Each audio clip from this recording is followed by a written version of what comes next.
Bon, on se le fait ou pas? Allez, on se le fait. Salut tout le monde, j'espère que vous êtes toutes et tous bien. Ça me fait très plaisir de vous retrouver aujourd'hui parce que je pense qu'on va bien rigoler. Je pense qu'on va bien se marrer, je pense que ça va être la critique la plus amusante, mais la moins construite, la moins structurée, la moins sérieuse de ma chaîne.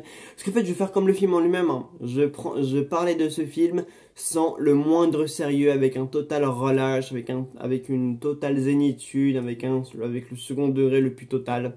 Je pense que ça va être mieux en fait si je m'y prends comme ça, parce que c'est ce qu'est le film après tout. Lui-même ne prend pas ne prend pas la peine de se prendre au sérieux, d'être construit, d'être un bon film en l'état, avec des enjeux qui se tiennent, un scénario qui se tient, qui va quelque part, qui est cohérent, qui a du sens, qui est...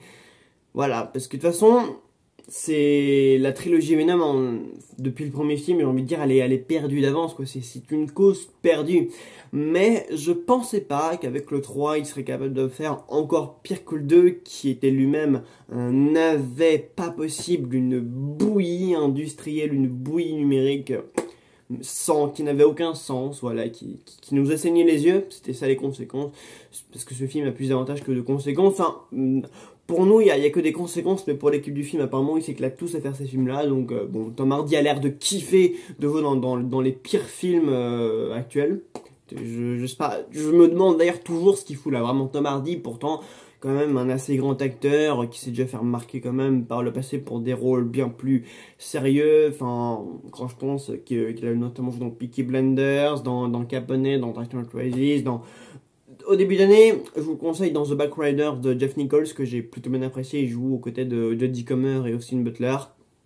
Là, dans ce film-là, j'ai pu reprendre Espoir Tom Hardy, mais honnêtement, quand je le vois dans Venom, je me dis, mais mec, qu'est-ce que tu fous là? Qu'est-ce que tu fous là? C'est quand même aberrant d'être Tom Hardy. Enfin, moi, à sa place, mais je jetterais même pas un œil au cinéma, quoi. Je leur dis, ah, mais les gars, mais je suis Tom Hardy, quoi. Pour qui m'avait pris? Non, lui, il fait l'effort, lui, il joue là-dedans, il accepte de jouer là-dedans. C'est quand même assez aberrant comme constat. Venom 3, The Last Dance, c'est un naufrage, c'est un échec, mais on le savait. Mais le pire, c'est que tout ce que vous avez vu dans la bande-annonce, c'est même pas le pire de ce qu'il y a dans le film. Vraiment, je me disais, bon, ils ont foutu tous les mauvais trucs dans le film, et quand j'ai vu le film, je me suis dit, non, il y avait encore des scènes qu'on voyait pas venir et qui sont encore plus mauvaises que celles qu'on connaissait déjà, quoi. Et c'est quand même très fort de faire encore plus mauvais que certaines scènes qu'il y a dans le film, quoi. Il y a notamment une scène terrible au début du film où il décapite 4 mecs. Terrible. Il y a une autre scène aussi sur un avion, puis avec un cheval. Puis après il y a toute la partie à Vegas qui est absolument... Bref, de toute façon dans ce film il n'y a rien qui va. Et plus je voyais le film avancer dans mes yeux, plus je me demandais, mais c'est qui les méchants? Pourquoi il y a ces aliens bizarres? Enfin, en fait, à chaque nouvel élément, je me pose la question, mais qui sont ces personnages? Quel est le rôle dans l'histoire? Où est-ce qu'on va? Qu'est-ce que c'est censé raconter? Enfin, en fait, je n'arrivais jamais à comprendre. Je n'ai toujours pas compris, mis à part que c'est la dernière aventure entre Eddie et le Sandman Venom, je n'ai pas vraiment saisi l'intérêt de cette histoire, ce qui est assez à raconter. Je crois que le but était d'introduire le méchant Knull, mais vu qu'il apparaît, 5 minutes, même 3-4 minutes dans le film, j'ai pas compris en fait qui était le méchant, ce qu'il avait fait, quel était son but, comment les personnages étaient censés l'attaquer, ce qu'ils voulaient faire. Il y a un personnage joué par Stephen Graham qui est là, mais on sait pas trop ce qu'il fait là. Enfin, en fait, je n'ai pas compris la place de tous les personnages dans ce film, à part Eddie et Venom, qui sont, on comprend ce qu'ils font là parce que c'est leur trilogie et que ils sont au centre de cette histoire. Mais pour tous les autres personnages, j'ai même pas compris. Par exemple, le personnage joué par Jay Whittle-Ford, je sais toujours pas quel personnage c'est, quel est son intérêt dans l'histoire, d'où il vient. Enfin, les personnages n'ont même pas une introduction. Enfin, si, l'un des docteurs, l'une des femmes scientifiques, elle est introduite dans une scène de cauchemar, mais on sait pas trop en quoi c'est un rapport avec le reste de la trilogie. Enfin, les personnages sont introduits. Enfin, le personnage, par exemple, de Michelle Williams, que j'aime beaucoup dans les deux premiers, ce personnage a complètement disparu.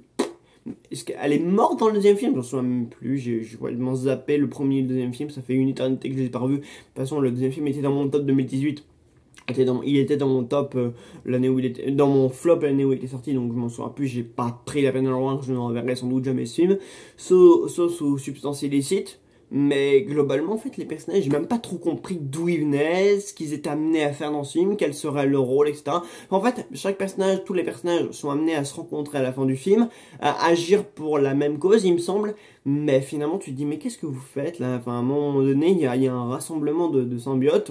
Bon, de toute façon, c'est un spoiler, mais bon, est-ce que ça vous fait quelque chose d'être spoilé de Venom 3? Sérieusement, non, vraiment pas.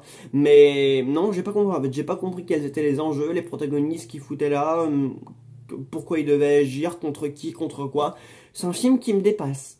Tout ce qui a lieu dans ce film, tout ce qui se passe, je n'ai pas compris en fait pourquoi c'était fait comme ça. J'avoue que c'est la première fois que je vois un film quand même aussi casse-gueule et mal écrit, quoi. Mais c'est à un moment donné, c'est tellement mal écrit que les spectateurs ne sont même plus respectés, quoi. Je plains par contre les gens qui ont payé pour voir ça. Enfin, je suis d'habitude le premier qui encourage les gens à aller en salle pour voir les films. Voilà, je suis, même si la place pour certains est chère, mais alors pour ceux-là, j'ai vraiment de la peine pour ceux qui ont payé de 7 à 12 balles. Moi, j'ai une carte UGC, donc je m'en fous.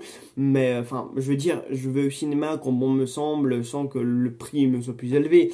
Mais pour celles et ceux qui ont payé pour ce film, vraiment. Bref, toujours est-il que, ouais, j'avoue que je pensais pas que c'était possible de faire des films aussi pires que, je sais pas, Catwoman, qui est sans doute le pire film sur une héroïne, sur une super-héroïne que j'ai pu voir dans ma vie. Mais le pire, c'est que ça fonctionne, ces films-là. Je veux dire, la trilogie Venom, c'est le genre du truc qui cartonne aux USA, quoi. Enfin, je veux dire, ça me dépasse, hein, j'ai envie de dire, mais les Américains, mais comment vous pouvez aimer ou permettre la production de film? N'encouragez pas ça, c'est aberrant. Enfin, bref, ça me dépasse, ça me sidère, ça m'horripile, mais tant pis, enfin, c'est du second degré, donc je prends pas ça au sérieux, mais quand même, c'est aberrant. Parce que Venom 3, c'est quand même un incident, un accident industriel, un accident cinématographique, enfin, qui ne respecte pas son public, qui est construit sans la moindre cohérence. Mais par contre, j'ai quand même une question au niveau donc, des univers. Dans quel univers se situe Venom 3? Parce qu'au début, la première scène qui introduit Eddie dans ce film-là, c'était la scène post-générique de Spider-Man No Way Home. Ouais.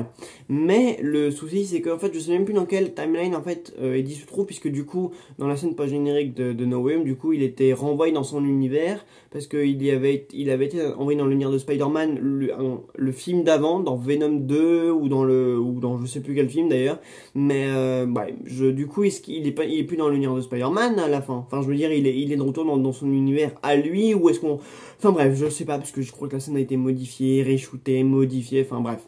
Elle est à l'image du film, quoi. Pas cohérente, on sait pas ce qu'elle fout là. C'est un film qui est bordélique, qui n'a pas le moindre sens, ni la moindre raison d'être, Ouais, c'est un cas de science intéressant, Venom 3. C'est un cas de science très intéressant. C'est comme un problème de maths ou de physique chimie. On sait pas, on le comprend pas. On essaie d'en saisir le sens, mais sans réussir à en faire quoi que ce soit. Bref, je vais m'arrêter là parce que bon, j'ai rien de plus à dire. Enfin, si, il y a la fin, il y a le climax qui est à peu près sympa, qui essaye de nous transmettre des émotions, voilà, qui essaye de nous expliquer pourquoi c'est une histoire précieuse et importante pour Eddie et Venom. Voilà, le film essaye quelque chose, hein. Le film essaye quelque chose à la fin, mais à la fin, il faut attendre vraiment les dernières minutes pour qu'on comprenne vraiment le sens de cette histoire, qu'on nous dise ah d'accord, c'est là où il voulait en venir. Enfin, parce qu'à la fin, il y a un montage en mode Love Story ou Love Friends sur Eddie et Venom, et là c'est là que tu comprends, tu te dis ah oui d'accord, c'est pour ça du coup vous avez fait cette histoire pour rendre hommage à cette amitié si inébranlable, en mode on est dans Thelma et Louise quoi. Vraiment la fin c'est... Mais le pire c'est que c'est un film qui a l'audace de mettre du David Bowie, de citer Kubrick et de citer Thelma et Louise.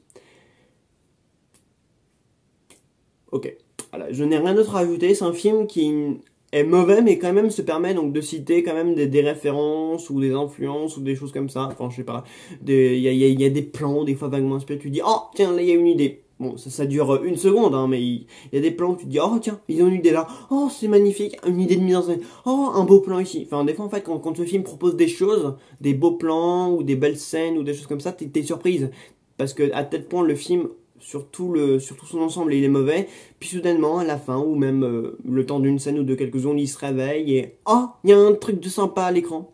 C'est très drôle. C'est un film qui est drôle, donc prenez ça à la légère, prenez-le à la rigolade, parce que ce film n'est même pas fait pour être pris au sérieux. C'est un film second degré, même 3 4e degré, enfin c'est comme une brûlure, mais une brûlure ça fait un peu moins mal que ça. Enfin bref, c'est Venom 3, et, c'est le film qu'on attendait, ou non, même qu'on n'attendait pas, c'est le film auquel on s'attendait, et qui propose même pire que ça qu'on pouvait s'attendre en termes de nullité, de médiocrité, enfin, c'est pathétique, il y a même plus de cohérence, il y a même plus d'enjeux propres, il y a plus rien, c'est un film qui est dénué de tout ça. C'est un film qui se fout de lui-même, de ses personnages et de son public. Quoique, il est conçu pour celles et ceux qui aiment Venom, mais même pour les amateurs de Venom et de films de super-héros, ça n'a aucun sens. Voilà, bah écoutez, j'espère que la vidéo vous aura plu. Voilà, bon, je suis navré si elle allait un peu dans tous les sens, mais bon, c'est comme le film en lui-même, finalement. Vous ne serez pas surpris si c'est de la pire critique de ma chaîne, même si les autres Enfin, sûrement que mes collègues ou mes confrères feront mieux que moi, mais en tout cas, j'avoue que j'ai pas pu en tirer grand-chose. On peut pas en tirer grand-chose de cinéma. On peut pas en tirer, d'en faire une belle analyse ou autre chose. Hein. C'est pas possible. Bref, à très vite.